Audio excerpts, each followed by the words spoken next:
우리 다음 세대, 우리 후대에 큰 발판이 되어집니다. 그래서 여러분들이 늘 마음속에 237을 마음에 품고 기도하시면서 우리 교회 안에 흩어진 우리 디아스포라, 우리 흩어진 자들이 돌아올 때에 따뜻한 마음으로 또 맞이해 주시고 또 격려해 주시고 또 계속적으로 선교 헌신 예배를 통하여서 여러분 기도를 담아 주시기를 바랍니다. 자, 오늘 말씀의 제목은 흩어진 자의 축복입니다. 자, 먼저 서론으로 여러분, 우리가 주일 한 번 이렇게 모이는데 주일의 가장 중요한 것은 하나님의 말씀이 나에게 임하는 것입니다. 하나님의 말씀이 나에게 임할 때에 히브리서 4장 12절 말씀처럼 하나님의 말씀이 나의 상한 심령, 영혼까지 치유합니다. 하나님의 말씀이 임하게 될 때에 그 말씀 따라갔는데 내가 서밋으로 서게 됩니다. 또한 여러분이 하나님의 말씀을 붙잡을 때에 하나님의 말씀이 우리 삶을 이끄는 것을 보게 됩니다. 자, 그렇다면은 오늘 여러분들이 이 성전문을 나가기 전에 이 하나님의 말씀이 6일 동안 나를 치유할 수 있도록, 6일 동안 나를 서밋으로 세울 수 있도록, 6일 동안 하나님의 말씀에 붙잡힌 사람이 되어질 수 있도록 여러분이 하나님의 말씀을 가장 먼저 정리를 하셔야 됩니다. 그래서 오늘 오전 메시지 제목이 뭡니까? 사도의 가르침을 받아. 왜 사도의 가르침을 초대교회 성도들이 받았습니까? 그 첫 번째는 하나님의 절대 주권을 인정하고 순종했기 때문입니다. 두 번째는 이 사도의 가르침의 내용은 오직 복음과 절대 사명이었기 때문입니다. 세 번째는 사도의 가르침을 받는 것이 신앙생활의 가장 기본이기 때문입니다. 결국 너무나 단순하죠. 교회에 와서 말씀 들었는데 이게 결국은 로마를 복음화시키는, 현장을 변화시키는 그런 어마어마한 방법이 되어진 것입니다. 지금도 하나님의 말씀은 살아서 우리 가운데 역사하고 있습니다. 오늘 여러분들이 이 말씀을 붙잡을 때에 나의 현장을 변화시키는 큰 축복들이 일어납니다. 자, 그러면은 우리가 왜 말씀을 정리합니까? 여러분, 우리가 어떤 학생들이 시험을 칠 때 왜 시험을 치면서 그동안 공부했던 부분들을 다시 정리합니까? 그건 핵심 사항을 뽑아내기 위해서죠. 그렇다면 오늘 여러분들이 이 말씀을 다 기억할 수 없습니다. 또 다 기억할 필요도 없고요. 여기 말씀의 흐름을 따라간다는 것은 오늘 말씀에서 내게 주신 하나님의 말씀이 뭔가? 그 레마죠. 그래서 저는 오늘 레마의 말씀을 초대교회는 사도의 가르침을 받아 로마를 복음화했다. 그래서 저에게 레마입니다. 오직 강단 말씀으로 교회를 살리는 주역이 되자. 두 번째 기도 제목은 강단 말씀으로 서밋타임 가지며 교회 살리는 주역 되게 하옵소서. 세 번째 실천 사항은 강단의 사도로 복음 파수꾼으로 복음만 전하자. 생명 초청 캠프 실천하기. 이게 저희 이번 주에 레마 기도 제목 실천 사항입니다. 이걸 가지고 저는 저희 서밋타임 속에서 계속 레마 기도 제목 실천 사항들을 묵상하면서 생각이 안 날 때도 있어요. 그때는 또 뭔가 또 확인하고 이걸 저희 영혼 속에 각인, 뿌리, 체질 내리려고 합니다. 여러분, 하나님께서 우리에게 영혼을 주셨잖아요. 영혼 속에 이게 각인, 뿌리, 체질 되어지면은 그때 하나님과 소통되어지는, 그래서 그 소통을 통하여서 우리 인생의 길과 서밋과 치유 역사가 일어나는 것입니다. 이번 한 주간 여러분들을 레마 기도 제목 실천상을 붙잡고 꼭 응답 누리게 되기를 주의 이름으로 축복합니다. 자, 오늘 본론입니다. 오늘 말씀의 제목은 흩어진 자의 축복입니다. 자, 먼저 우리 자신들이 사도행전 19장 이 말씀을 보기 전에 첫 번째, 부활하신 예수님께서 12 제자들에게 하신 말씀이 마태복음 28장 16절에서 20절까지의 말씀입니다. 16절과 17절에 보면은 부활하신 예수님께서 뭐라고 말씀하셨습니까? 16절에 11 제자가, 이제 가룟 유다는 죽었고요. 11 제자가 갈릴리에 가서 예수께서 지시하신 산에 이르러, 17절이 중요하죠. 예수를 배웠고 경배하나, 부활하신 예수님을 배웠고 경배하나 아직도 의심하는 사람들이 있더라. 아직도 의심하는, 예수님께서 그들과 같이 조반을 먹으시고 물고기를 드시고 그들에게 말씀하신 이러한 수차례의 시간들이 있음에도 불구하고 그들은 아직도 의심하는 사람들이 있더라. 이 사람들은 평신도가 아닙니다. 예수님과 함께 3년 6개월 동안 따라다녔던 그 11 제자인 것입니다. 여러분, 이것이 지금 제자들의 영적 상태입니다. 불신앙이죠. 의심이죠. 그런 제자들에게 19절에 예수님께서 이들에게 사명을 주셨습니다. 그러므로 너희는 가서 모든 민족으로 제자를 삼으라. 아니, 지금 본인의 영적 상태도 엉망인데 거길 대놓고 예수님께서 정신 차려라, 내가 너희들과 함께한 지 얼마냐, 이렇게 말씀하셔야 되는데 제자들의 영적 상태, 지금 현장의 상황과는 전혀 관계없는 모든 민족으로 제자를 삼아라 라는 선교의 사명을 주셨습니다. 아니, 지금 이게 갈 수 있는 형편입니까? 갈 수 없는 형편에 하나님께서 이 말씀을 주신 것입니다. 자, 오늘 여러분들이 그런 생각이 들 수 있습니다. 가정을 복음화해? 우리 자녀들을 서밋으로 세워? 복음 대통령, 이게 가능하냐? 가능하냐 안 하냐의 그 기준이 뭡니까? 내 기준. 또 지금 저 모양으로 있는 우리 자녀, 또 우리 교회 형편, 성도 형편, 목회자 형편을 보니까 이게 가능하겠느냐, 이런 이제 생각을 한다는 겁니다. 그런데 예수님께서는 먼저 사명을 주셨습니다. 그리고 약속을 하셨습니다. 18절에 하늘과 땅의 모든 권세를 내게 주셨으니, 그리스도께서, 부활하신 그리스도께서 가지고 계시니, 20절에 볼지어다 내가 세상 끝날까지 너희와 항상 함께 있으리라. 하늘의 권세와 땅의 권세를 가지신 그리스도께서 의심하는 너와 항상 함께 있을 거니까 너희는 가서 모든 민족으로 제자를 삼으라 라는 이 사명을 주신 겁니다. 자, 여러분들, 이 상황에서 일이 어떻게 되어져야 됩니까? 불신앙하고 있으면 일이 안 되어야 됩니다. 의심하고 있는데 일이 진행되어지면 안 되죠. 중요한 것은 불신앙하고 있음에도 불구하고 이 마태복음 28장 16절에서 20절의 말씀의 성취가 오늘 우리가 읽은 사도행전 11장 19절에서 21절 땅 끝까지 이르러 증인이 되리란 그 첫 이 응답이 온 것입니다. 그게 바로 흩어진 자들이 안디옥 교회를 설립한 것입니다. 여러분, 이 안디옥 교회는 최초의 이방인 중심의 교회가 세워진 겁니다. 참 여러분 놀랍지 않습니까? 의심하는데도 하나님은 말씀대로 그 일을 이끌어 나가신다는 겁니다. 그래서 드디어 선교센터가 세워진 겁니다. 우리가 무엇을 붙잡아야 됩니까? 선교는 하나님이 하십니다. 전도는 하나님께서 이뤄 나가신다는 겁니다.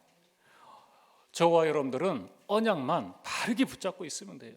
어느 정도로 붙잡고 있으면 되는가? 의심하더라도 언약을 붙잡아라.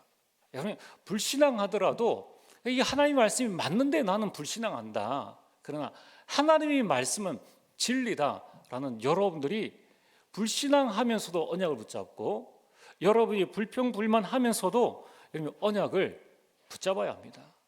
왜냐하면 우리 인생은 내 생각대로 되어진 것도 아니고 교회 일과 전도의 선교도 하나님께서 이뤄 나가시는 것이기 때문에 여러분들이 언약을 붙잡으면 됩니다.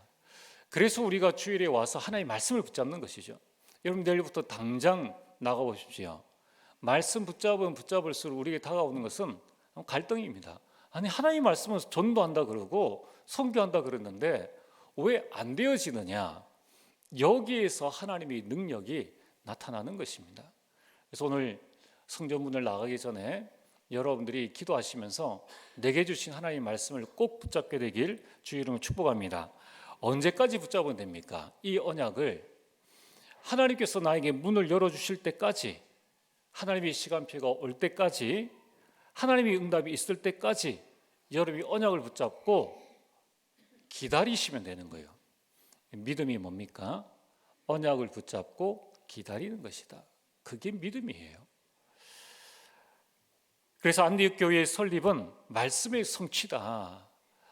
오늘 우리 흩어진 자들, 우리 전 세계에 흩어진 모든 우리 성도님들은 하나님께서 말씀 성취를 위해서, 세계복음을 위해서 세계 현장에 하나님께서 파송하셨다는 것입니다. 자, 그럼 오늘 두 번째로 이 안디옥 교회 설립의 주역이 누구냐면 흩어진 자들입니다. 스스로 흩어진 것이 아니라 하나님께서 흩으신 자들인데, 도대체 왜 흩어졌느냐? 그 이유가 뭐냐면은 오늘 19절에 나오죠. 그때 스데반의 일로 일어난 환란으로 말미암아. 이유는 스데반의 그 믿음 고백으로 스데반이 돌에 맞아서 순교하게 됩니다. 세상 말로는 개죽음 당하게 되는 거죠.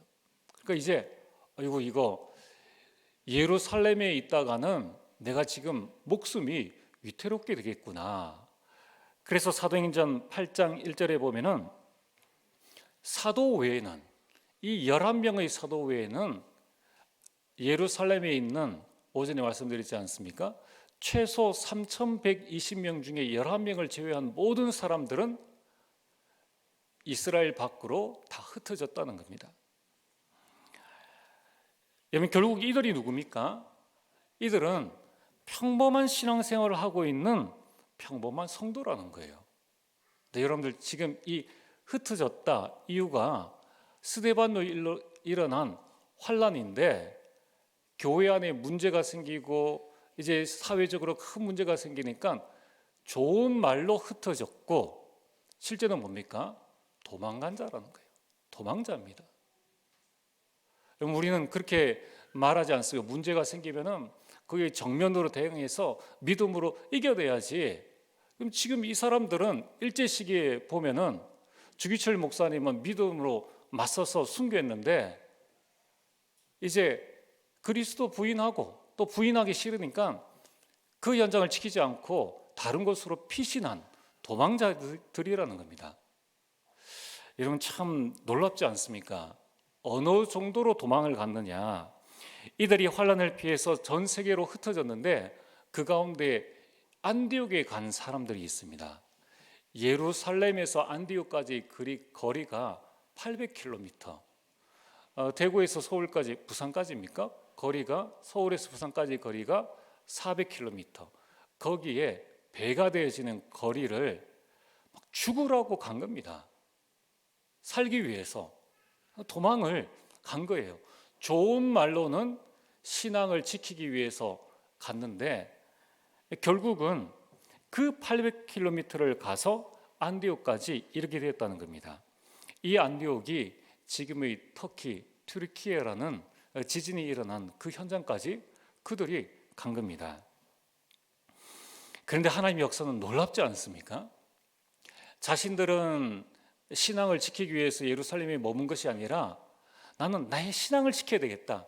일단 소나기는 피하고 보자 라는 이런 생각을 가지고 800km는 얼마나 먼 거리입니까? 차 타고 가도 힘든 그 거리를 그들이 부지런히 가서 안디옥에 이르렀다는 겁니다.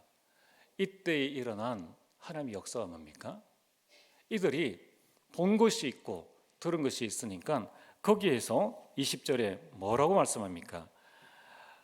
그 중에 구브로와 구레네 몇 사람이 안디옥에 이르러 헬라인에게도 말하여 주 예수를 전파하니, 그쪽에 살고 있는 이방인들에게 이제 복음을 전파한 것입니다. 이 복음을 전파할 때에 참 이들이 두렵고 떨리는 마음으로 도망가서 복음을 전파했는데, 여기에 21절에 주의 손이 함께 하심에, 이것이 흩어진 자가 받는 하나님의 큰 축복입니다. 혹시 우리 성도님들 가운데에 나는 내일 돈 벌러 직장 간다 라는 분 계십니까? 내가 그렇게 생각을 해도 하나님께서 여러분들에게 생명을 주셔가지고 내일 내 직장 현장에 하나님이 보내셔서 가는 거예요. 알고 가면 큰 축복이고 모르고 가면은 축복이 온 줄 모르는데 나중 지나고 보면은 하나님께서 이 일을 하라고 나를 보내셨구나라는 것을 알게 되는 것과 똑같은 것입니다. 자, 이들이 흩어진 그 800km 간 그 현장에서 복음을 전했는데 주의 손이 함께 하셨다. 여러분, 이번 한 주간에 여러분이 가는 모든 현장에 주의 손이 함께하는 역사가 일어나게 되기를 주의로 축복합니다. 주의 손이 뭡니까? 여러분, 성경에 말씀하는 손이라는 것은 능력을 말씀합니다. 그러니까 비록 내가 나의 영적 상태가 지금 믿음으로 이 시련을 넘어서기 힘들어서 저 800km나 가서 있지만은 그러나 거기에서도 성령께서 역사하셔가지고 복음을 증거하게 하셨는데, 여러분, 우리가 할 말이 없잖아요. 그런데 복음을 전했는데 그 복음의 주의 손, 주의 능력이 함께하는 역사가 일어난 것입니다.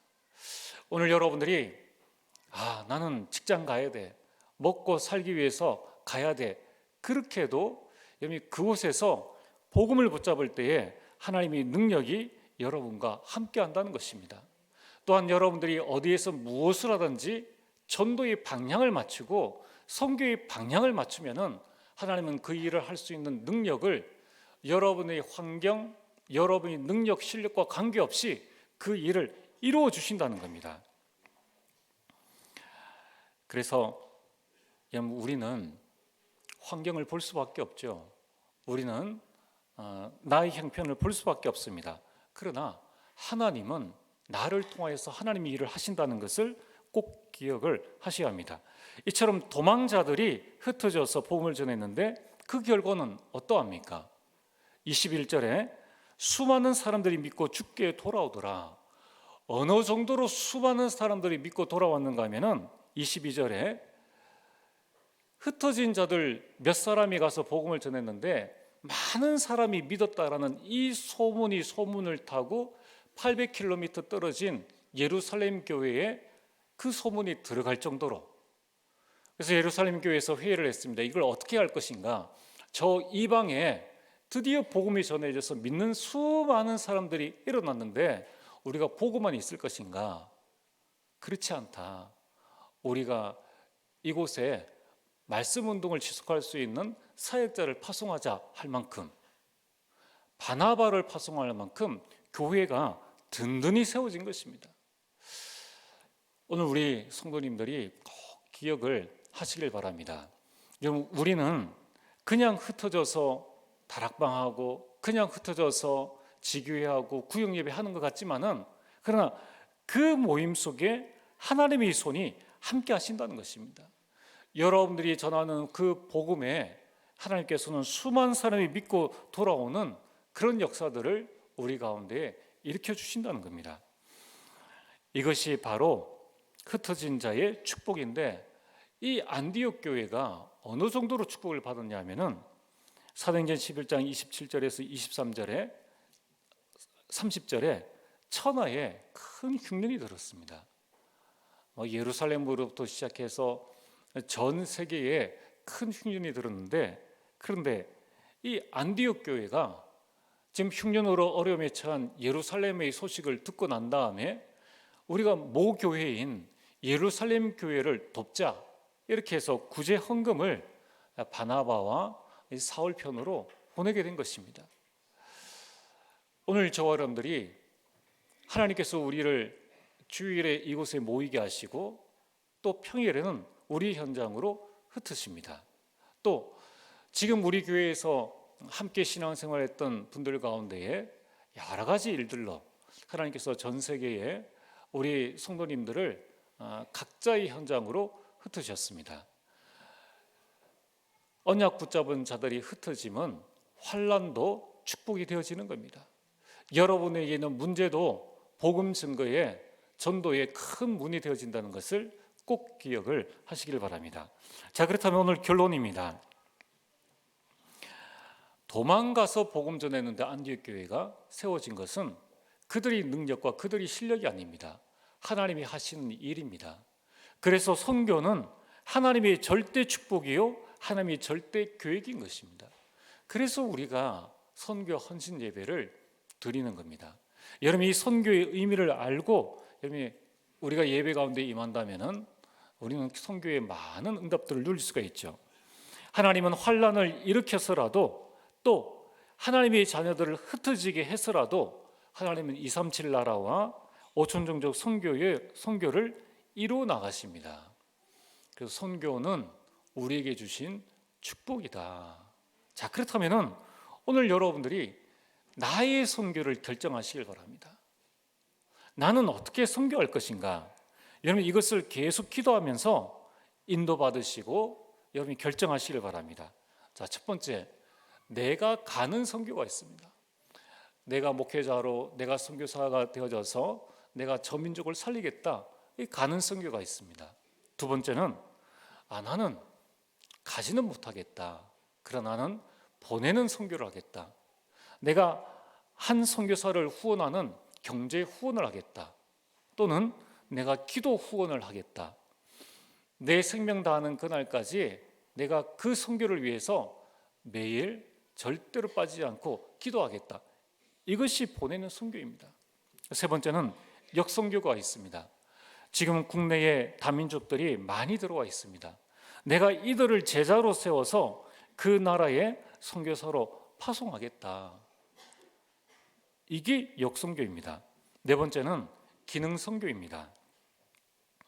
하나님께서 내게 주신 그 기능을 가지고 짧은 시간, 단기로 가서 내가 그 선교 지역과 또 선교사님을 돕고 돌아오고 그 선교 지역에 있는 사람들을 돕겠다라는 이 기능선교. 특별히 이 기능선교는 많은 부분들을 할 수가 있죠. 아까 우리 나와 있는 의료선교도 하나의 기능선교이고, 미용도 기능선교이고, 교육도 기능선교에 들어갑니다. 선교사의 가장 큰 부담이 뭐냐면은 자녀 교육입니다. 그래서 어떤 그 선교단체나 어떤 교회에서는 교사들이 이 조를 이뤄 가지고 이번 방학에는 어느 팀이 딱 들어가서 그 선교사 가정에서 선교사 자녀에게 수학, 영어, 기타 뭐 필요한 과목들을 가르치고 돌아옵니다. 이 기능 선교입니다. 또한 여러분들이 이제 그 선교사 가정이나 그 마을, 아프리카나 또는 아시아나 이런 부분들에 필요한 이 성도들이 가정에 필요한 것을 도와주는 그런 모든 부분들이 기능 선교가 되어집니다. 그래서 우리 교회는 내년에 이러한 선교회를 구성해서 지속적으로 도울 수 있는 준비를 하려고 합니다. 이 일을 하려면 결국 우리 산업선교회가 일어나게 되겠죠. 또 우리 성도님들이 가지고 계신 모든 기능이 다 선교에 쓰임받게 되는 겁니다. 마지막으로는 가문 선교가 있습니다. 우리 가문이 한 나라 한 선교사를 파송하는 축복을 누리겠다. 우리나라의 가문 선교를 한 요한 가문이 있습니다. 계속적으로 우리나라에 남아서 세브란스 병원을 짓고 대학을 짓고 거기에 가문이 와서 이 우리나라 선교한 것을 보게 됩니다. 이 외에도 여러분들이 빛을 비추면은 내가 할 수 있는 선교는 뭐냐? 여러분 중요한 것은 선교의 방향을 내가 가지고 있느냐 없느냐가 중요한 거예요. 그렇다면은 오늘부터 여러분들이 기도 선교부터 하시길 바랍니다. 우리 중국과 중남미 또 오늘 전 세계에 흩어진 우리 흩어진 자들을 위해서 여러분이 기도하는 것, 그 안에서 하나님은 우리 모든 길들을 열어주신다는 겁니다. 흩어진 자의 축복을 누리는 한 주간 되어지길 주의 이름으로 축복합니다. 전능하신 아버지 하나님, 참으로 감사를 드립니다. 스데반의 일로 일어난 그 환란이 선교의 큰 축복과 응답이 되어졌음을 고백합니다. 이번 한 주간 우리 모든 현장에 전도와 선교의 방향 맞추는 응답을 허락하여 주시고 주의 손이 함께하는 큰 축복들 더하여 주옵소서. 예수님 이름으로 기도리옵나이다. 아멘.